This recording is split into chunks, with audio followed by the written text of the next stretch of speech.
మామూలు చదువుకు వెళ్ళిపోతాను అర్థం చేసుకుని. వ్యవసాయ రైతు బిడ్డ, ఇద్దరు బిడ్డలు ఒక ఊర్లో కథలో ఉంది ఇది. 6వ తరగతి దాకా చదువుకొని వాళ్ళిద్దరు ఒకరికొకరు వీళ్ళలో పట్టణంలో చదువుకుంటూ 10వ తరగతి అయిపోయిన తర్వాత, ఇది ముందు ఒక 4-5 సంవత్సరాల దాకా, ఆ రోజు నుంచి ఒక 10 సంవత్సరాల దాకా వీళ్ళు బయటకు ఎవరికి కనిపించకుండా అక్కడ ఏదో ఒక కాలేజీలో కలుస్తారు. బయట గార్డెన్ కలుస్తుంటారు వాళ్ళు. ఆమె స్నేహితులు అని లేడీస్ వెంబడి వెళ్ళిపోతే వీళ్ళు అతడు గార్డెన్లోనే ఆగుపడతాడు. అయితే వీళ్ళు ప్రేమించిన తర్వాత ఇది వీళ్ళు ప్రేమలో పడి కాలేజ్ డిగ్రీ అయిన తర్వాత ఏదో బట్టల షాపుల్లోనూ ఎక్కడనో ఉద్యోగం చేస్తుంటారు. అటు ఉద్యోగం చేస్తారు, ఇక్కడ డ్యూటీ బట్టల షాపులో చేస్తుంటారు. అంటే ఎప్పుడు వెళ్ళిపోతారంటే 9 గంటల నుండి 4 గంటల దాకా అక్కడ ఉంటారు. 5 గంటలు షాపులో ఉద్యోగం చేస్తుంటారు. అది కూడా చెప్తున్నాను ఏ టైమో ఏది అని. అయితే కొన్ని రోజులకు 10వ వరకు చదువుకుంటారు. కొన్ని నీవు లేకుంటే నేను బ్రతకను, నీవు లేకుంటే నేను బ్రతకలేను అని అంటుంది. ఒకరికొకరు మీద ప్రేమ పట్టింది, మనసులు కలిశాయి. అయితే వీరిద్దరు ఒకటే ఊరు. ఆ ఊర్లో వారి తల్లిదండ్రులు నచ్చి ప్రేమ వీళ్ళకు హైదరాబాదులో సినిమాకు ఐమాక్స్ వెళ్తారు. సినిమా చూసి ఒక లాడ్జింగ్ వెళ్ళారు. అక్కడ వేరే సందర్భం వ్యభిచారం జరుగుతుంది. ఆ లాడ్జింగ్లో వీళ్ళకు తెలియదు. అదే లాడ్జింగ్లో వెళ్ళిపోతారు అని ప్రేమికులు. అయితే పోలీస్ స్టేషన్ అప్పుడు పోలీసు వాళ్ళు వచ్చి వ్యభిచారాన్ని చేసే వాళ్ళను లాడ్జ్ అంతా వెతుకుంటారు. వీళ్ళు రిమాండ్కు పంపిస్తారు, అంటే వేరే వాళ్ళని. పట్టుకున్న సమయంలో ఆ ప్రేమికులు అడుగు పెడితే వీళ్ళను కూడా పోలీసు వాళ్ళు తీసుకెళ్ళి విచారిస్తూ పేదరికం, వ్యవసాయము, రైతు బిడ్డలము ప్రేమికులు వీళ్ళు కాదని ఆ ప్రేమికులను వదిలేస్తారు. పోలీస్ స్టేషన్ వాళ్ళతో 15 నిమిషాలతో పొట్టకూలి జీవనోపాయ కొరకు మేము చేస్తున్నాము అన్నారు వేరే వాళ్ళు. ఆ రూలు కూడా సుప్రీంకోర్టు కూడా తీర్మానించింది. దీంట్లో కామెడీ రావాలి అని రాశాను నేను ఇక్కడ. కామెడీ అని రాశాను. పేర్లు కథలో ఉన్నాయి, పేర్లన్నీ కథలో ఉన్నాయి. అది చూస్తే తెలుస్తుంది మీకు. వచ్చిన పేరు ఈ ప్రేమికులు కలిసి మళ్ళీ కలిసి తెల్లవారు సమయంలో వారి డ్యూటీలకు చేరుకున్న అప్పటికే ప్రేమ పుట్టింది వీళ్ళకు. అయితే ఉగాది పండుగ వచ్చింది. వీళ్ళిద్దరూ ఊర్లోకి ప్రవేశము కావడంతో అందరూ బాగున్నారని, మేము బాగున్నాము అని 2 నెలల తర్వాత పెళ్లి చేస్తూ అని అనుకుంటున్నారు వాళ్ళు. అయితే ఒకరి పరిచయం అయ్యి తల్లిదండ్రులను అడుగుతుంటారు.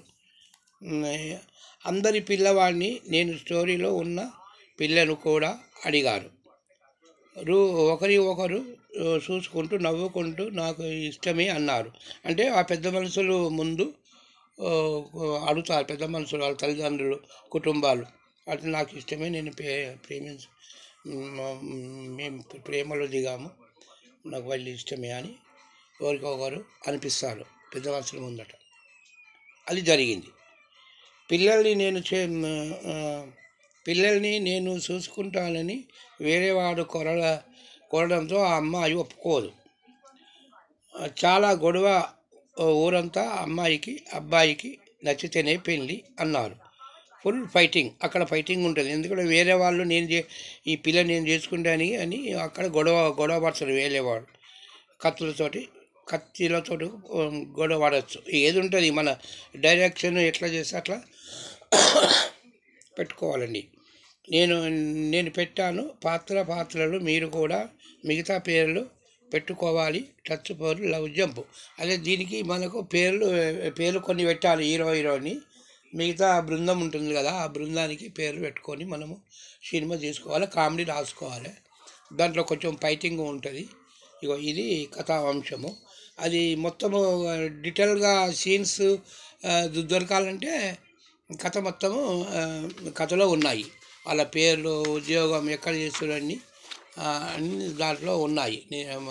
దాన్ని బట్టి స్క్రీన్ ప్లే కూడా చేస్తారు. దీన్ని మన ఇండియాలోనూ అక్కడక్కడ చిన్న చిన్న పిల్లలు కూడా ఫోన్ కంపెనీలు ఏర్పడుతున్నాయి. అన్నీ మన ఫోన్లు ఇవాళ చాలా ఉన్నాయి కదా, అందుకోసం ఆ ఫోన్ ద్వారానే లవ్ జంప్ అని చూపించాలి. మా పబ్లిక్ ఫోన్ లేని ఎవరు ఉండరు అంటే అందుకనే చిన్నపిల్లలు కూడా ఫోను ఇస్తుంటారు కనుక దాన్ని అలవాటు చేయకుండా అని చూపించాలి తల్లిదండ్రులకు. కానీ సినిమాలో ఇంతకుముందు జరిగేది ఇప్పుడు కూడా అలానే ఉన్నాయి.